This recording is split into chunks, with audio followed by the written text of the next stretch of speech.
You ever watched a CEO who thought he was untouchable? He shredded my promotion letter in front of the entire office, smiling like his power was absolute. But he didn't know one thing. The real power was in my hands, and with just one signature, I'd make his company lose $74 million in a single day. This isn't just a revenge story. This is a lesson about never underestimating a woman who understands the system better than you do. My name is Rachel Morgan, and I've spent 12 years building my fortress of federal compliance at Helix and Dynamics. At 42, I knew every regulation, every loophole, every signature that kept our biotech empire running. I wasn't just another middle manager pushing papers in our Denver headquarters. I was the gatekeeper between a $9 billion corporation and federal prison. Then Ethan Cole walked through our glass doors. 31 years old, Harvard MBA still fresh on his wall. Designer suit that cost more than most people's monthly rent. Our new CFO arrived with a mandate to streamline operations and a smile that never quite reached his eyes. I'd seen his type before. Young executives who confused disruption with destruction, who thought experience was something you could download from a McKinsey presentation. The first all-hands meeting set the tone. Ethan stood at the podium, clicking through slides filled with meaningless jargon. Agile compliance ecosystem, operational synergy, lean methodology integration. Behind me, I heard the younger employees whispering excitedly about fresh perspectives and innovation. They didn't understand that in federal compliance, innovation was just another word for indictment. Now, let's talk about legacy systems, Ethan said, his laser pointer landing on an org chart. My department sat there like a tumor he was eager to excise. Some of you represent what I call legacy overhead, processes and positions that haven't evolved with the times. His eyes found mine across the conference room. The pause was deliberate, theatrical. A few heads turned my way. Sarah from accounting shifted uncomfortably in her seat. Marcus from legal loosened his tie. Rachel, Ethan continued, still maintaining eye contact. Your department is a perfect example. 47 different federal licenses managed by one person? That's not efficient. That's a bottleneck.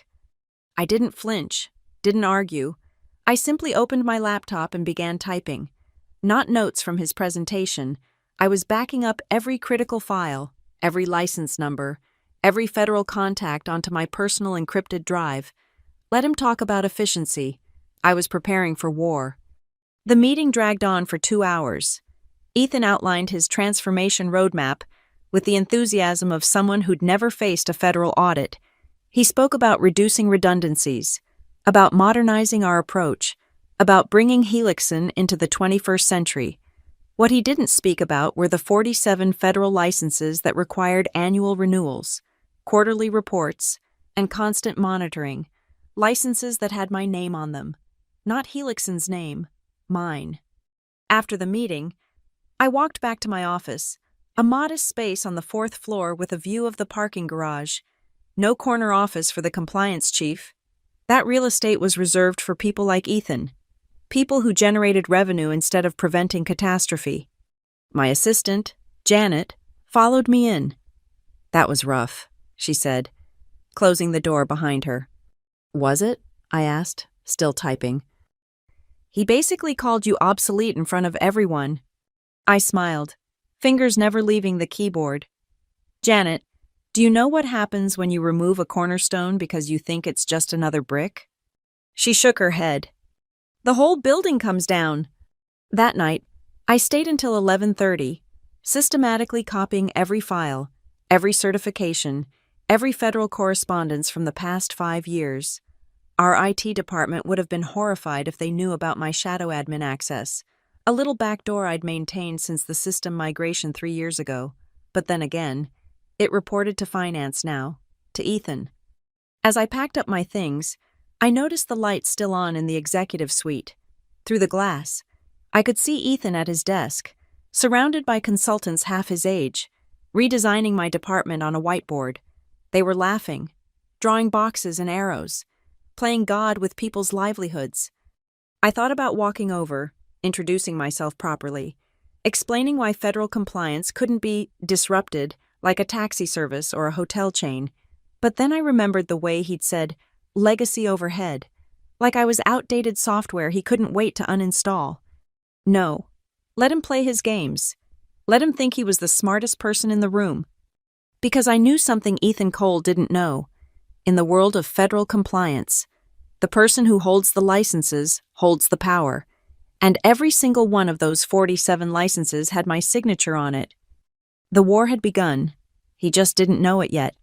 The promotion letter had been sitting in my desk drawer for 3 weeks, signed by our former CEO, David Kruger, 2 days before his retirement, Director of Compliance Strategy, a role that would have finally given me a seat at the executive table, a voice in the decisions that shaped our future. David understood what I brought to Helixon. Ethan was about to demonstrate that he didn't. The Friday morning meeting was supposed to be routine. Quarterly compliance review. Nothing special. I arrived at 8:45 sharp. My presentation loaded. My reports printed and bound. The conference room was already full, unusual for a compliance meeting. Ethan sat at the head of the table, my promotion letter in his hands. Rachel, he said, gesturing to the only empty chair. Please, sit. We were just discussing organizational efficiency.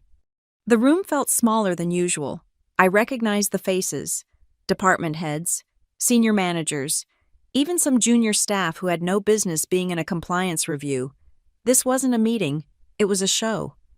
Before we begin, Ethan continued, holding up the letter, I wanted to address some outdated business from the previous administration. My stomach tightened, but I kept my expression neutral. 23 years in corporate America teaches you to never show blood in the water. This, he said, waving the paper like evidence in a trial, is exactly the kind of thinking that's been holding Helixon back, creating new executive positions for the sake of corporate bloat. Director of Compliance Strategy?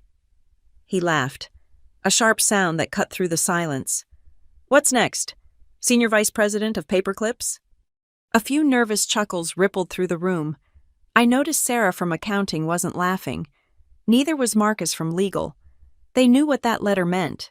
They knew what I'd earned. Ethan stood up, still holding my promotion letter. This is what I think of redundant positions and legacy thinking. The sound of tearing paper filled the conference room. Once, twice, 3 times. He didn't just rip it in half.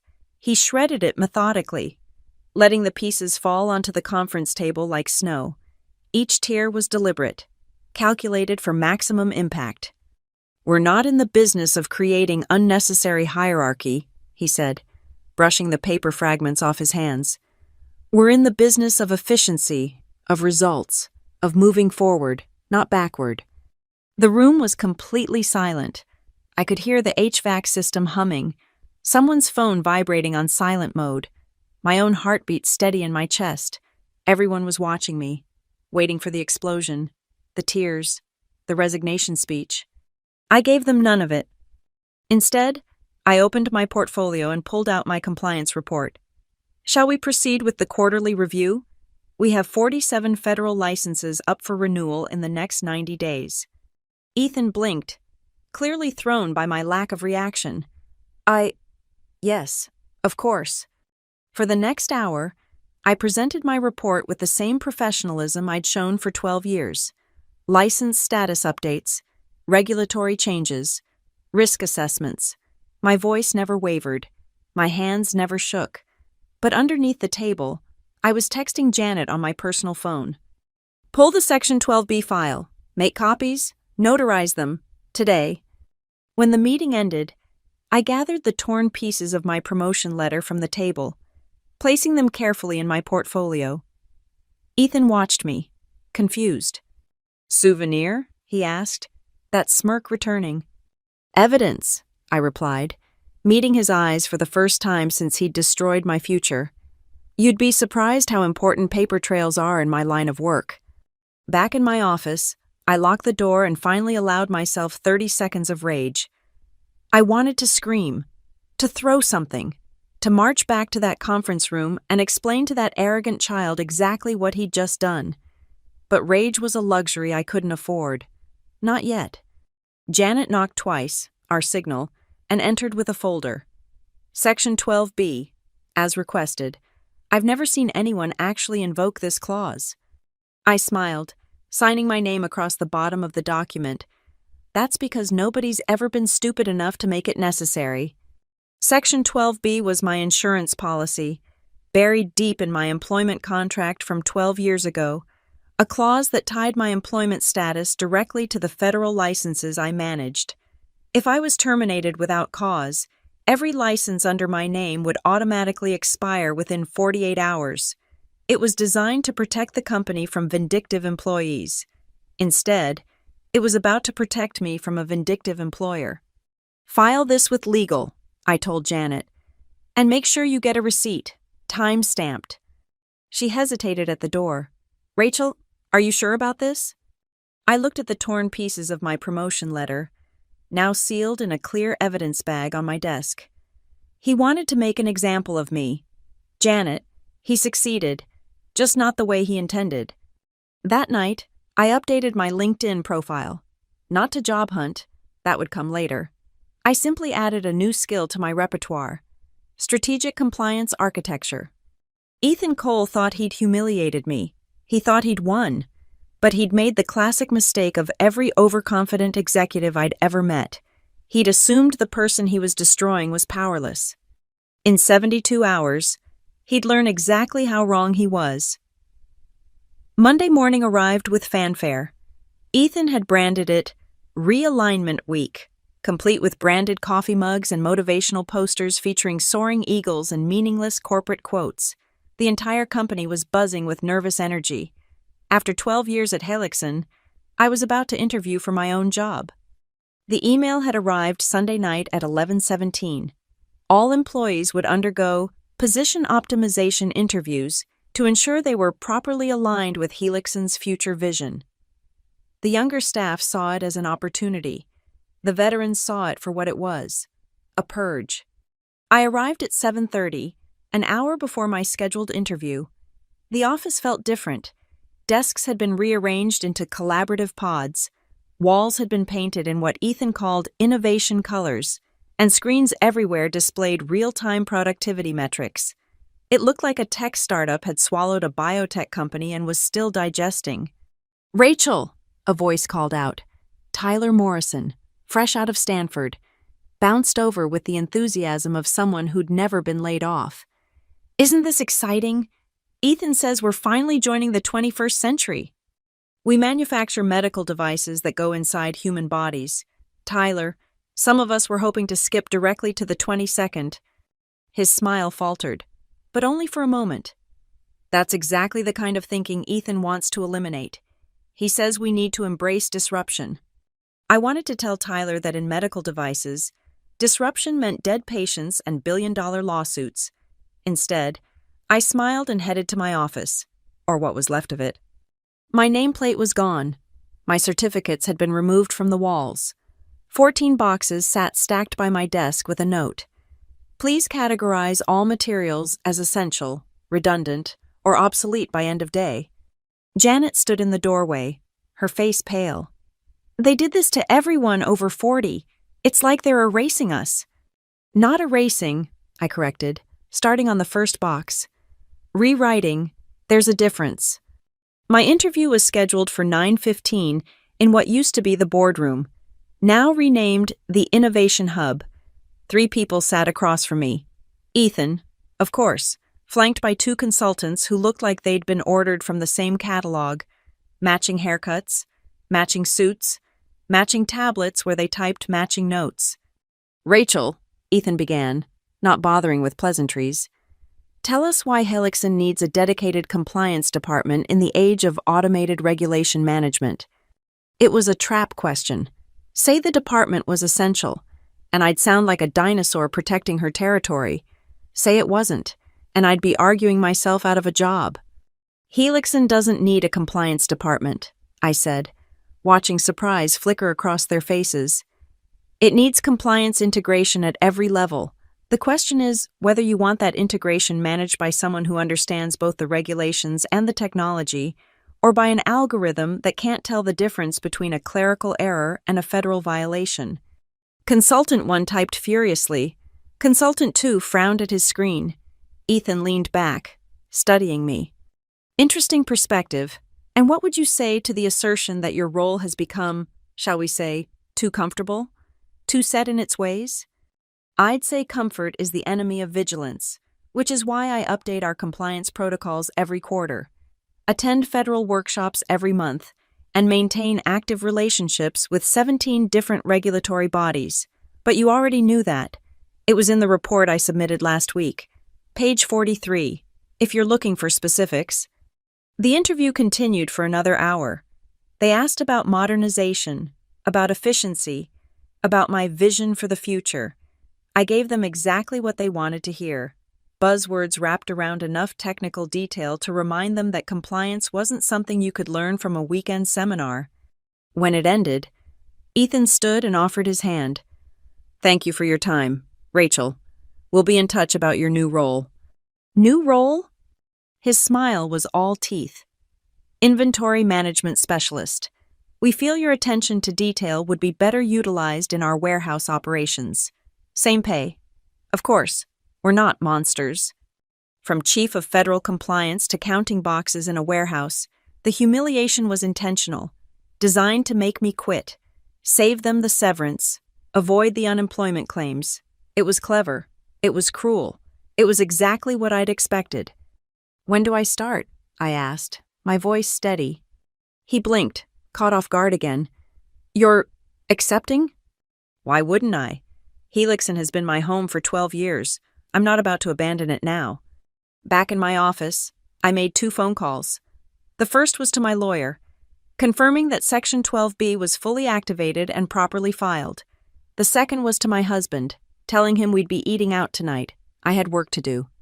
As 5 o'clock approached, I submitted my box categorizations, everything labeled essential. Then I logged into the Shadow Admin panel, the one Ethan's consultants hadn't found in their security audit. My fingers hovered over the keyboard. One command would revoke admin access for every employee hired in the last 6 months. Another would lock them out of the federal database entirely. Not yet. The timing had to be perfect. I looked around my soon-to-be former office, at the pale rectangles on the walls where my certifications had hung, at the boxes of 12 years' worth of relationship building and expertise marked for storage.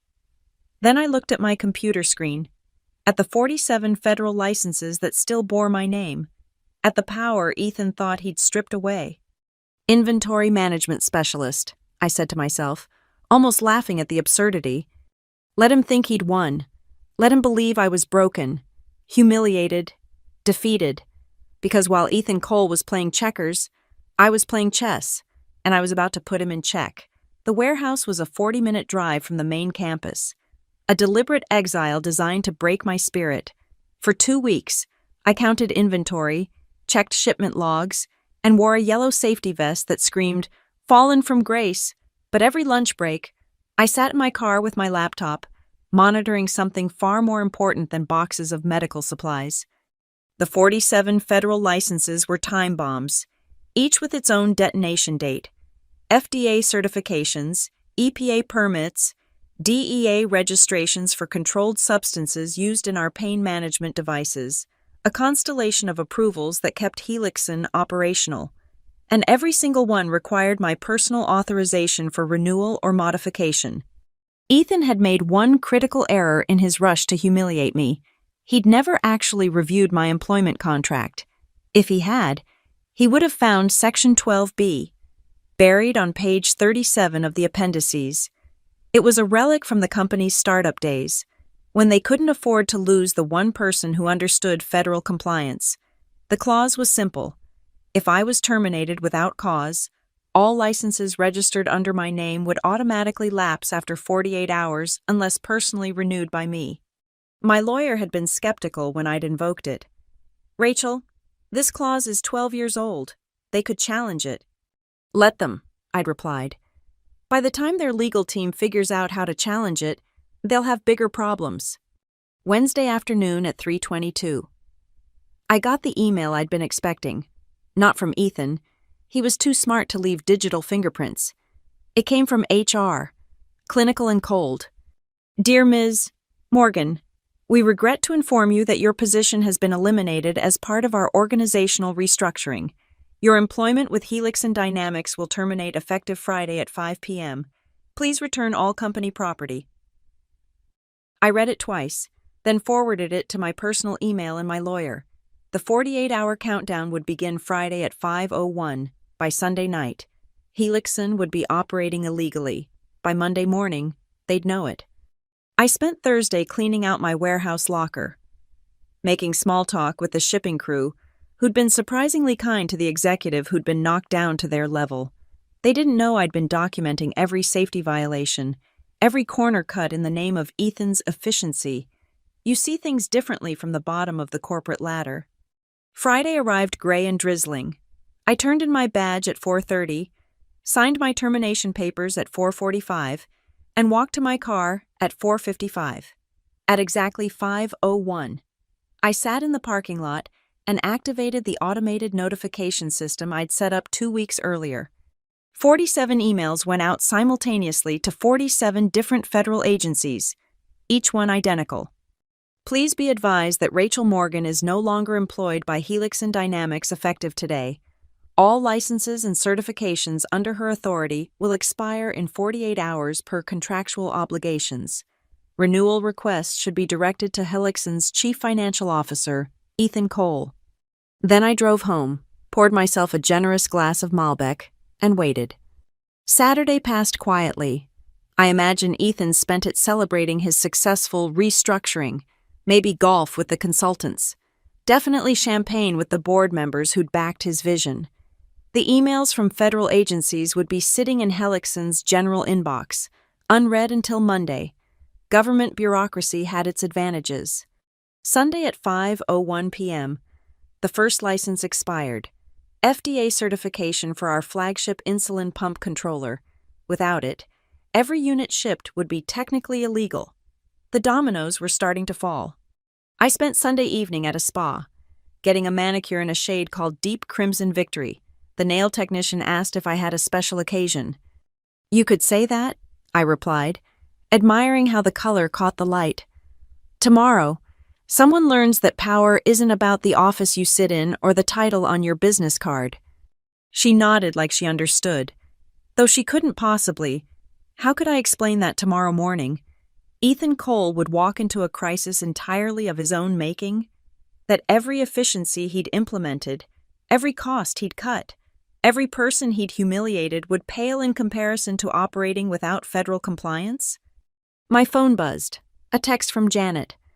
"Legal is in panic mode. They're calling emergency meetings for 6 a.m. Monday. What did you do?" I typed back, exactly what my contract required.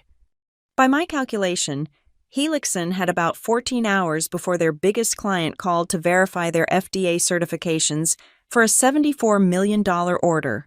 14 hours before they discovered that their legacy overhead had been the only thing standing between them and catastrophe.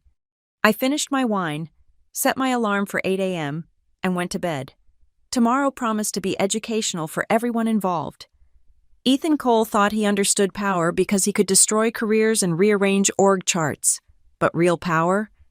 Real power was knowing that 47 pieces of paper with your signature were worth more than all his MBA theories combined. The great unraveling was about to begin, and I had a front row seat. Monday arrived like Christmas morning. I woke at 7:43, made coffee, and settled onto my couch with my laptop. The show was about to begin. 8:15. My phone rang. Janet, whispering, "Rachel, it's chaos. Absolute chaos. They've locked down the executive floor." "Why are you whispering?" "I'm in the supply closet. Security is escorting people out who don't have C-level clearance. Something about a federal compliance emergency." I sipped my coffee. "How interesting. Well, enjoy your day off." 9:07. The first domino fell publicly. I'd set up Google Alerts for Helixon Dynamics, and my phone lit up with a notification from MedTech Daily. Breaking: Helixson's FDA certification status under review. 9:32. My former colleague started texting. Sarah from accounting. "Did you know about this?" Marcus from legal. Please tell me you have copies of everything. Even Tyler. The Stanford kid. I think I understand what you meant about disruption now. I didn't respond to any of them. This wasn't about them. 10:10. The big one hit.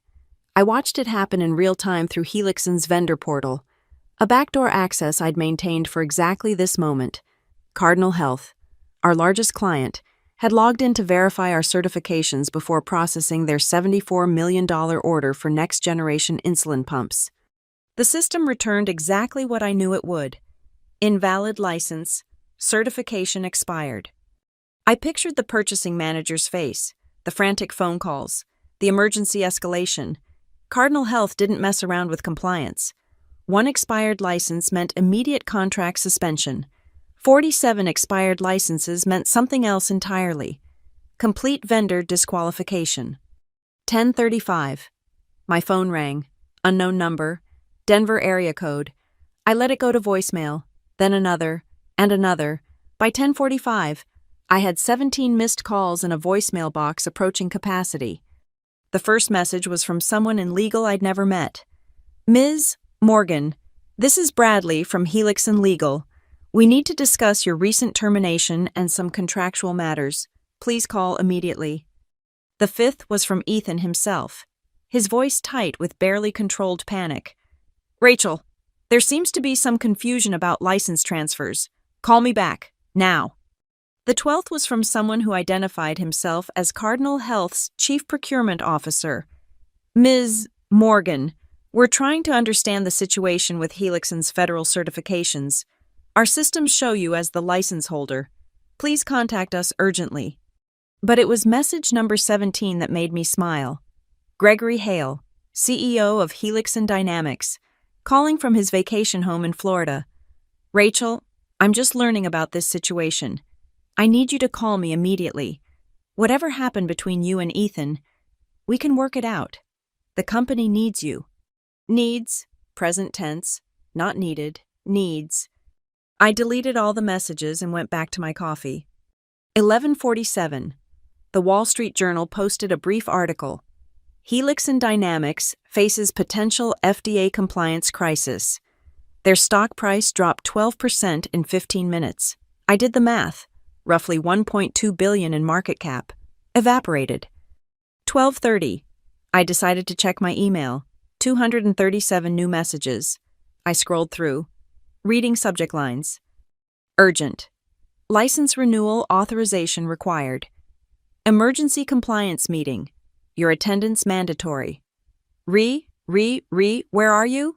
Legal notice regarding Section 12B. That last one caught my attention. From Helixson's general counsel. Threatening legal action if I didn't immediately renew the licenses. I forwarded it to my lawyer with a simple note. They finally read the contract. 2:15. Local news picked up the story. Denver biotech giant faces federal investigation over lapsed certifications. They'd sent a news van to Helixson's headquarters. Through the live feed, I could see employees evacuating the building, standard protocol when the FDA shows up for an unscheduled inspection. 3:20. Another call from Gregory Hale. This time I answered. Rachel. His voice was hoarse, exhausted. I just flew back from Florida. I've seen the contracts, the licenses, everything. This is a disaster. Hello, Gregory. How was your vacation? Rachel, please. I know what Ethan did. I saw the security footage of him destroying your promotion letter.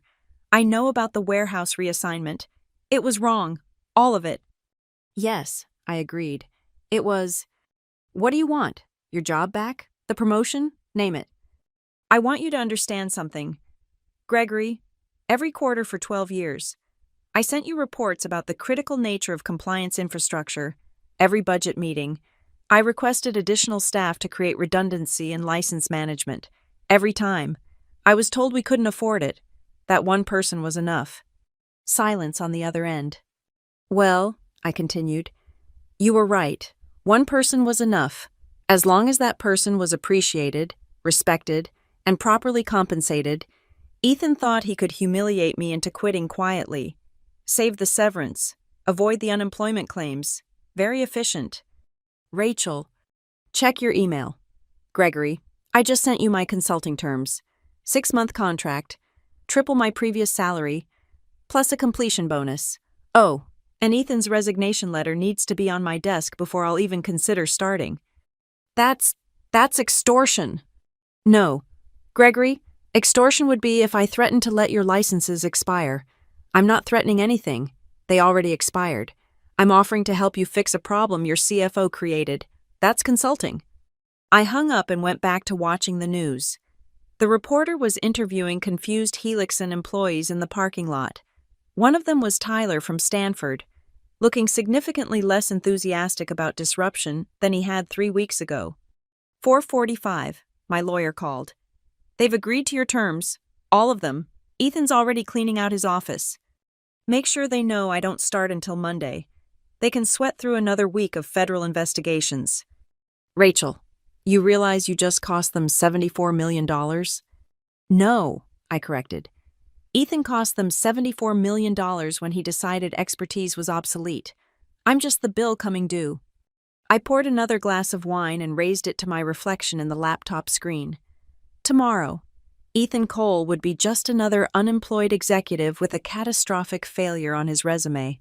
But tonight was for savoring the lesson he'd learned.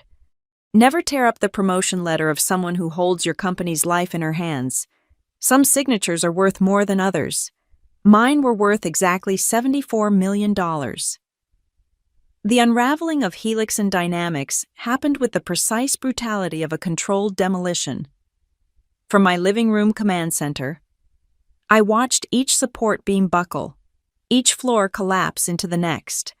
By Tuesday morning, what started as a compliance issue had metastasized into a full-blown corporate crisis. 9:15. Tuesday. The first federal notice arrived. Not just FDA, DEA had joined the party. Turns out, when your controlled substance licenses expire, every opioid-based pain management chip in your inventory becomes technically illegal to possess. That's $22 million of product, now evidence in a potential federal crime. 9:32. CNBC picked up the story. Helixson Dynamics trading halted pending federal investigation. I watched the ticker symbol freeze, that beautiful red number locked at negative 37%. Somewhere, pension funds were hemorrhaging, retirement accounts were evaporating, all because one man thought efficiency meant destroying the people who kept the lights on. 10:10. The vendor exodus began. I still had access to the procurement portal. Ethan's IT efficiency hadn't thought to revoke credentials for terminated employees. Cardinal Health was first. Their $74 million purchase order officially canceled. Then Mercy General's hospital network. Then Blue Shield. One by one. Like rats fleeing a sinking ship. Except these rats took hundreds of millions in revenue with them. 10:35. My phone rang. Janet again. Rachel, they're interrogating everyone who worked in compliance. The FBI is here. FBI?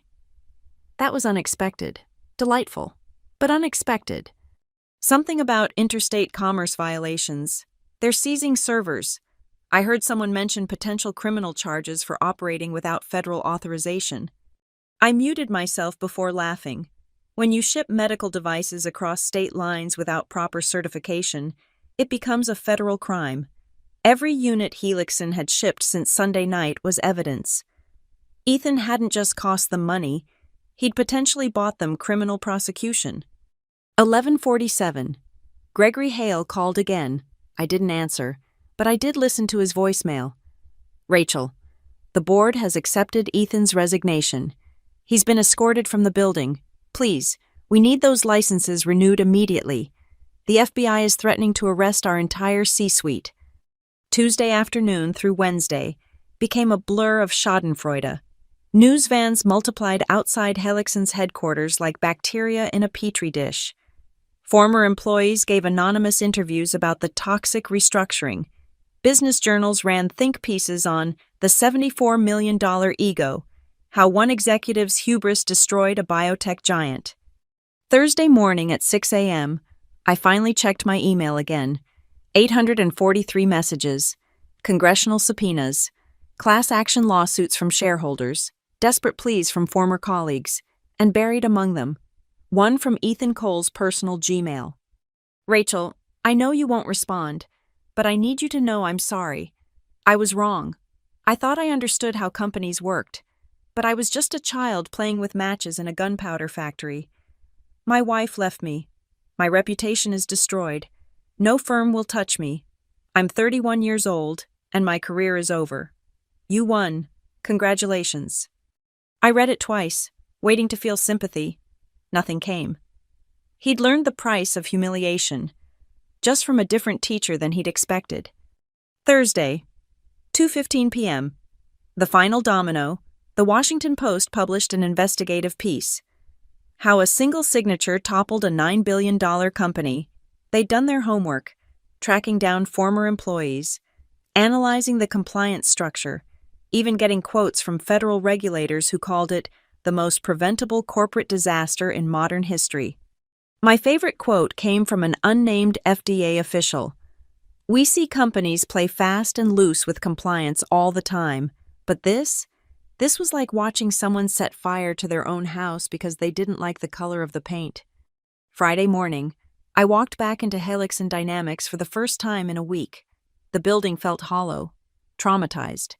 Security guards who'd once ignored me now opened doors like I was visiting royalty. The marble lobby that had gleamed with corporate pride looked more like a mausoleum. Gregory Hale met me personally at the elevator. He'd aged 5 years in 5 days. Rachel, thank God you're here. My contract? I asked. Signed, everything you asked for. The board approved it unanimously. He handed me a folder, thick with legal documents and bonus authorizations. Ethan's office, your office, is ready. I don't want his office, I said. I'll work from the compliance department, my old space. But that's on the 4th floor, with no windows. Exactly. That's where the real work happens. You might want to remember that. We rode the elevator in silence. As we passed the executive floor, I saw the aftermath of Ethan's reign. Empty offices, dark conference rooms, the Innovation Hub sign already removed. 3 weeks of disruption, undone in 3 days. Rachel, Gregory said as I stepped off at the 4th floor, how long will it take to fix this? I looked at him, really looked at him. This man who'd let Ethan destroy careers because the quarterly reports looked good, who'd signed off on efficiency without understanding what he was sacrificing. The licenses? 48 hours? I've already started the renewal process. Your reputation? Your vendor relationships? Your stock price? Your employees' trust? I shrugged. Some things can't be fixed, Gregory. They can only be rebuilt, and that takes years. The compliance department was exactly as I'd left it, minus the boxes and humiliation. Janet had placed a single champagne bottle on my desk with a note. To the woman who holds the keys to the kingdom. I sat in my old chair, logged into the federal databases, and began the methodical process of resurrecting Helixson Dynamics. 47 licenses, 47 signatures, each one worth approximately $1.5 million in lost revenue per day. As I worked, I thought about Ethan Cole's email. You won, he'd written. But that was wrong. This wasn't about winning. This was about reminding corporate America that efficiency without expertise is just another word for disaster, that the people you step on while climbing the ladder might be the ones holding it steady. By 5 p.m., I'd renewed half the licenses. Helixson would survive. Wounded but breathing, they'd lost their largest client, most of their market cap, and all of their industry reputation. But they'd learned something valuable. The true cost of treating experience like overhead. I locked my office, my actual office, not some warehouse exile, and headed home. This time, I bought an entire bottle of champagne. Good champagne. Victory champagne. Because sometimes the best revenge isn't destroying your enemies, it's letting them destroy themselves, then charging them triple to clean up the mess. The boardroom had been renamed back to just the boardroom. No more Innovation Hub, no more agile workspace, just 12 leather chairs around a mahogany table that had witnessed Helixson's rise and near fall. I sat at one end, Gregory Hale at the other, with the entire board of directors filling the space between us like a jury deliberating their own fate. It was Monday, 3 weeks after the collapse. I'd renewed all 47 licenses, navigated the FBI investigation, and even managed to convince 2 mid-tier clients to reconsider their cancellations. But Cardinal Health and their $74 million were gone forever, along with 60% of our market valuation. "The preliminary report is ready," Gregory announced, sliding bound copies across the table. "Rachel has documented the full scope of the incident." I watched them read, these titans of industry discovering how close they'd come to total annihilation, page after page of regulatory violations, each one time-stamped to Ethan's tenure, the warehouse safety shortcuts I'd documented, the attempt to eliminate redundant quality controls, the plan to outsource federal reporting to an AI system that didn't understand the difference between FDA and USDA. "Jesus Christ," muttered Harrison Wright, our longest-serving board member. He wanted to use ChatGPT for federal compliance? "Page 47, I said. "You'll find his email proposing exactly that. He calculated it would save us $80,000 annually in salary costs." "And cost us how much in fines?" "Conservative estimate, $400 million. That's assuming no criminal charges," which was far from guaranteed. The room fell silent. These were people who measured success in stock prices and quarterly earnings, suddenly confronted with how little they understood about what kept their company legal. Gregory cleared his throat. "Rachel has agreed to stay on as Chief Compliance Officer for 6 months. The board needs to decide on a permanent solution." "I have a proposal," said Linda Patterson, head of the Compensation Committee. "Make Rachel's position permanent, with a seat on the executive committee and veto power over any operational changes affecting compliance." "That's unprecedented," another board member protested. "No non-C-suite position has ever had veto power." I leaned forward. "Gentlemen, ladies, let me be crystal clear. Ethan Cole happened because this board valued efficiency over expertise. You let a 31-year-old boy with a spreadsheet addiction gut your institutional knowledge because he promised to make the numbers dance. And it worked, right up until it didn't." "What are you suggesting?" Gregory asked, though he already knew. "I'm suggesting that compliance isn't a cost center to be optimized. It's the foundation that keeps you out of federal prison. You want me to stay? Fine, but I report directly to the board, not to whatever CEO you hire next. I have final say over any changes affecting regulatory adherence, and my department gets the budget it actually needs, not what some consultant thinks it deserves." They exchanged glances, these masters of negotiation realizing they had no leverage. I held their corporate life in my hands, and everyone knew it. "There's one more thing," I added. "Ethan Cole." "He's gone," Gregory said quickly. "Resigned in disgrace. He'll never work in biotech again." "I know. I've been getting calls from recruiters asking about him. Apparently, word travels fast when you cost a company $1 billion in market cap." I pulled out my phone, showing them an email.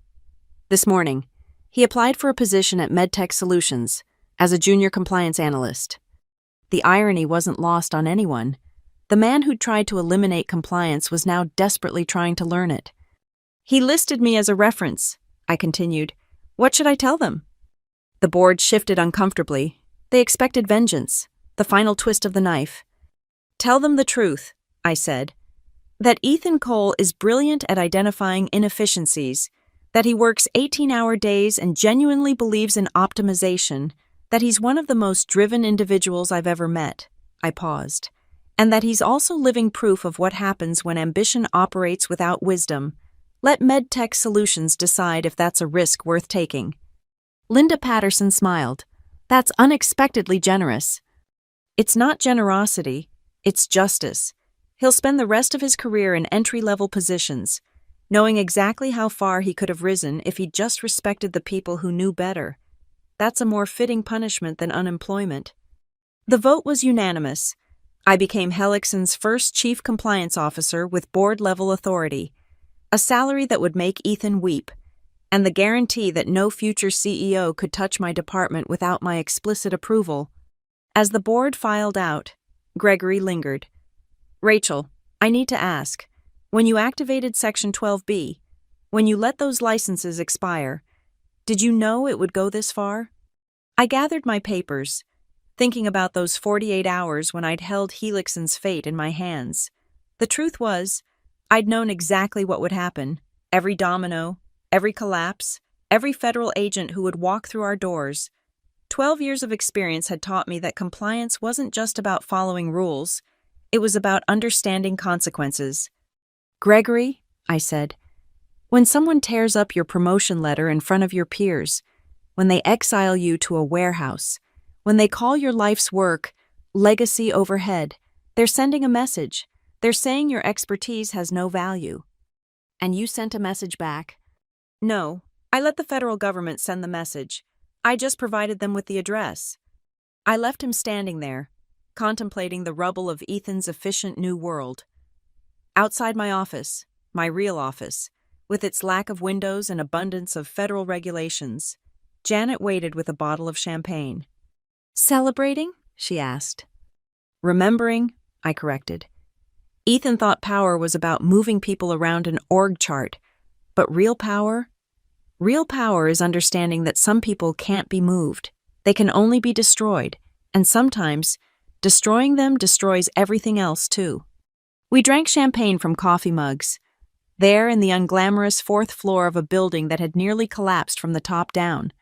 Tomorrow, I'd go back to the mundane work of keeping a $9 billion company on the right side of federal law.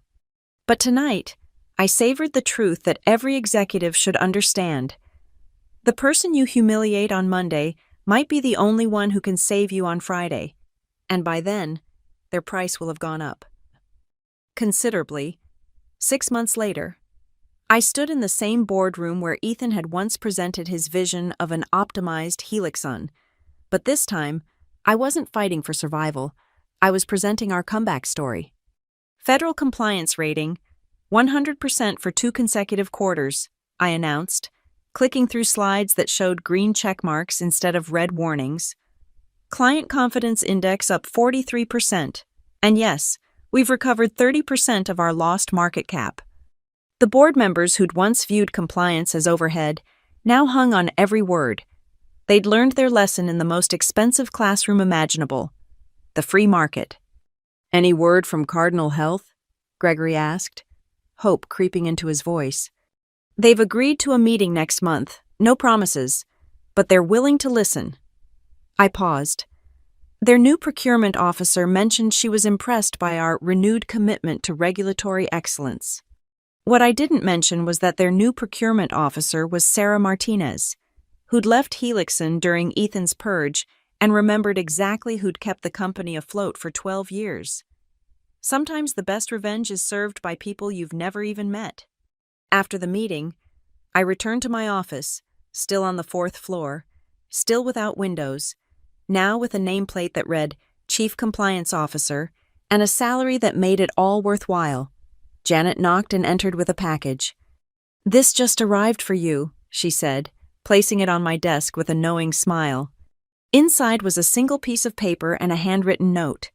The paper was my torn promotion letter, meticulously taped back together like a jigsaw puzzle. The note was brief. Rachel, I found these pieces in a drawer when they cleaned out the old boardroom. Thought you might want them. Congratulations on everything. You earned it. A friend who learned too late.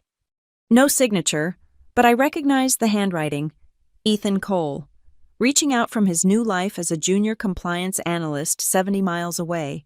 I'd heard through the grapevine that he was doing well, studying nights, working weekends, slowly climbing the ladder he'd once tried to burn.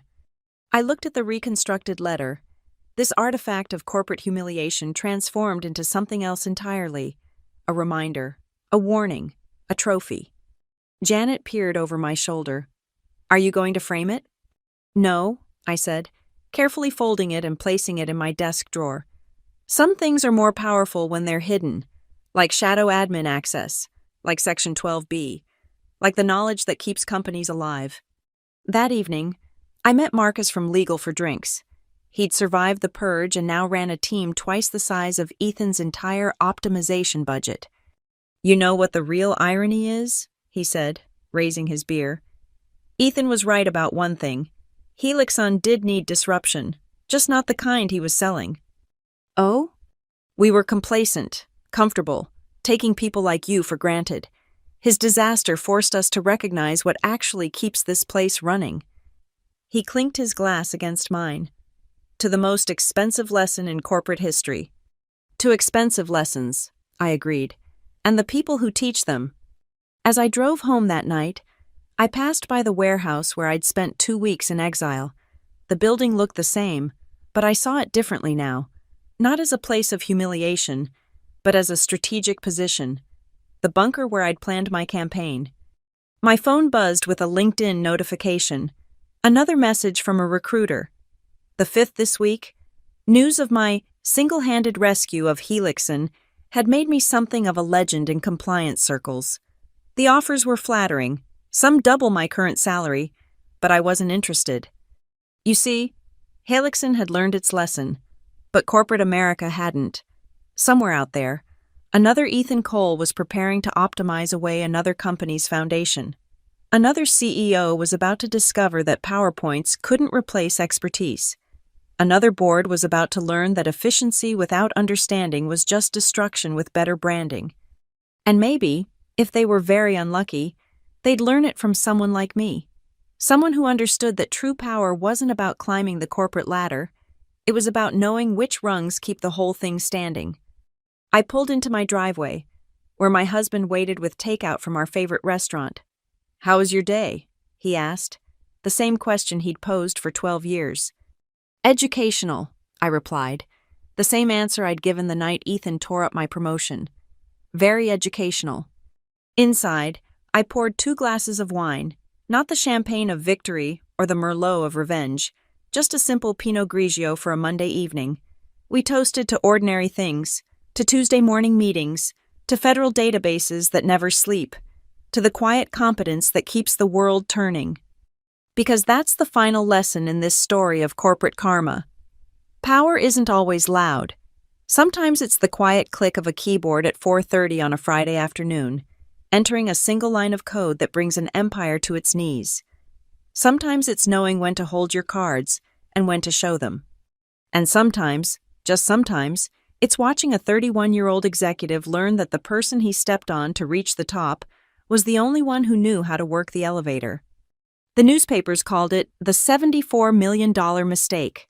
Business schools would eventually teach it as a case study in hubris. But for me, it would always be something simpler. Proof that in the end, competence conquers all. Even if it takes a few signatures to prove it. Thank you so much for listening to my story. I'd love to know where you're listening from. Drop a comment below and let's connect. If you enjoyed this tale of corporate karma, please subscribe to the channel and share your thoughts. Have you ever witnessed or experienced something similar in your workplace? I'd be fascinated to hear your stories.